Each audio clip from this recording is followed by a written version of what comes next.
les formations à la WAB se déroulent en distanciel. Ça veut dire qu'en gros, tout le monde suit la formation depuis chez lui ou un espace de coworking ou depuis son bureau, peu importe. À la WAB, on a d'autres formats qui viennent se greffer aux apprentissages qui sont en e-learning. Donc le e-learning, je suis chez moi, j'ai des fiches de cours, des vidéos de cours, des tutoriels que je dois suivre. Mais à la WAB, les semaines sont beaucoup plus riches qu'avec du simple e-learning. On se retrouve avec du mentorat multidisciplinaire, des masterclass et des bootcamps. Donc toutes les semaines, du mardi au vendredi de 9h à 17h, on a du mentorat multidisciplinaire. Ça veut dire qu'il y a un formateur ou un assistant formateur de la WAB qui est présent en visio toute la journée 9h à 17h, micro ouvert, caméra ouvert, pour aider, accompagner, débloquer, expliquer en individuel ou en groupe en fonction de qui se connecte sur la visio. Il est là pour répondre à toutes les questions, tous les commentaires, toutes les remarques, tous les besoins, tous les petits blocages. Après, dans la semaine, on a aussi 3 masterclass. Donc les masterclass, elles ont lieu les mardis, mercredis et jeudis. Alors, vous devez au moins assister à 50% des masterclass tout au long de votre cursus, c'est ça la règle.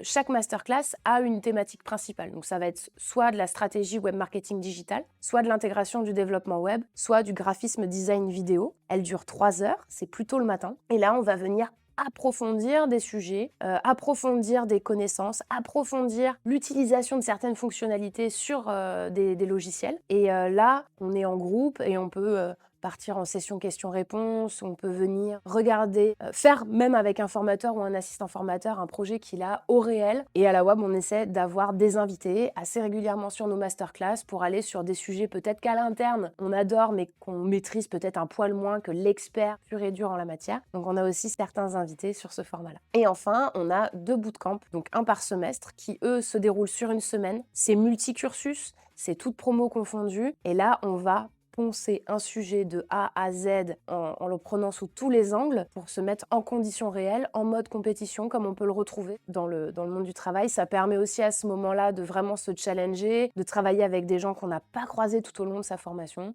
Donc ça, c'est assez sympa. Très bonne question. À la WAB, 100% des formations se font à distance. C'est-à-dire que vous suivez les formations depuis le lieu que vous souhaitez. Ça peut être depuis chez vous, peu importe.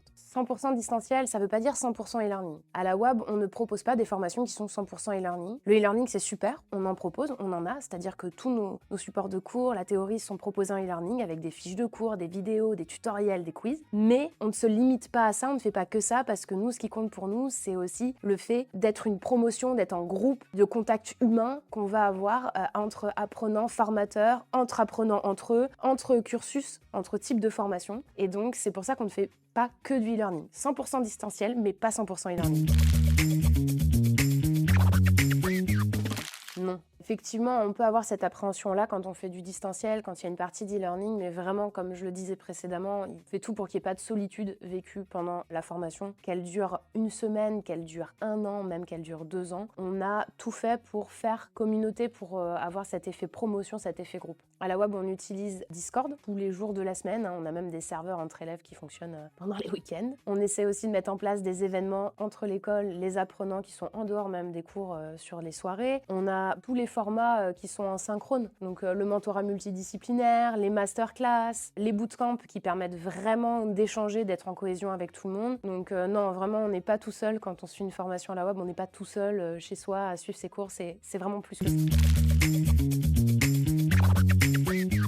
Il y a 5 ans, j'aurais dit non. Aujourd'hui, je dis oui et c'est peut-être même mieux. Parce que ce dont je me suis rendu compte en tant que moi, formatrice, c'est qu'en fait, justement, cette transmission et cette préparation à l'examen, elle se fait mieux à distance. Le fait, en fait, qu'il y ait le distanciel fait que ces temps qu'on donne là, en e-learning, pour faire de la théorie, pour faire sa pratique, chacun l'organise comme il veut. Et en fait, il y a toutes les logiques dans la nature. Les apprenants qu'on a, ils n'ont pas tous les mêmes logiques. Il y en a, ils ont besoin de prendre des notes, il y en a, ils ont besoin de répéter à haute voix, il y en a, ils sont du matin, il y en a, ils sont du soir, il y en a, ils ont besoin de faire une sieste, il y en a, ils ont besoin de marcher, etc., etc., etc. Et en fait, le fait qu'on ait ces semaines types avec le temps e-learning TP, le temps où on se retrouve, où on bénéficie des expériences de chacun, ce suivi individuel qui est derrière, où on approfondit ce qu'on a vu en synchrone, fait que, au final, les productions sont meilleures et les résultats aux examens sont meilleurs. La satisfaction, en fait, des apprenants, moi, je le vois, en fait, parce que j'ai pu comparer, est meilleure. Si c'est bien fait, le distanciel peut être mieux. Si c'est bien fait. En tous les cas, le distanciel de la WAB, ouais, il est aussi bien que des écoles en présentiel, carrément.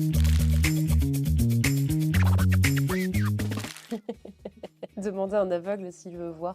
Oui, oui, il y a beaucoup de pratiques à la web. En fait, on apprend des gestes, on apprend des techniques, on produit des choses, on produit du contenu, on produit des interfaces. Enfin, on a des cursus qui forment à des métiers où on fait des choses. Donc oui, il y a beaucoup de pratiques parce qu'on a besoin d'apprendre les gestes, on a besoin d'apprendre les techniques. Donc il y a des TP, il y a des TD, il y a des TP en groupe, il y a des sujets de veille non obligatoires qui sont donnés sur le Discord tous les 10 jours environ, qui sont pas obligatoires mais qui encouragent vivement à faire des trucs en plus. On est sur un métier qui est quand même concurrentiel quand on cherche à rentrer sur le marché de l'emploi et un métier où les futurs employeurs veulent voir ce qu'on a dans le ventre. Donc le fait de faire beaucoup de pratiques à la web, c'est pas anodin non plus, c'est que ça va permettre à nos apprenants de commencer à monter des portfolios et à avoir des choses solides à montrer quand ils sont en phase de recherche d'emploi après la formation. Donc oui, oui, oui, il y a beaucoup de pratiques, oui.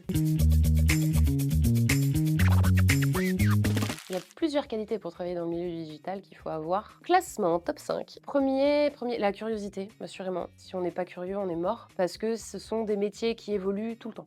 J'allais dire, il n'y a pas un mois où il n'y a pas une nouveauté. C'est peut-être faux, c'est peut-être il n'y a pas une semaine où il n'y a pas une nouveauté. Qualité numéro 1, la curiosité. Qualité numéro 2, que ce soit sur les cursus de la web, en tous les cas, on a le métier de community manager et du UX designer. C'est des métiers qui sont quand même orientés vers les humains. Donc pour moi, il faut quand même être empathique, sensible, avoir envie de faire quelque chose pour les gens auxquels on parle, à qui on s'adresse. Donc de l'empathie, je dirais que c'est la deuxième qualité. Troisième qualité, peut-être liée à ma discipline à moi en particulier, mais le souci du détail, être minutieux, être rigoureux, méticuleux, mais minutieux, avoir ce souci du détail, parce que c'est ça qui, au bout du compte, fera la différence. On est dans un univers qui est ultra concurrentiel, donc tout ce qu'on est amené à produire doit être remarquable, doit être mémorable, doit être unique.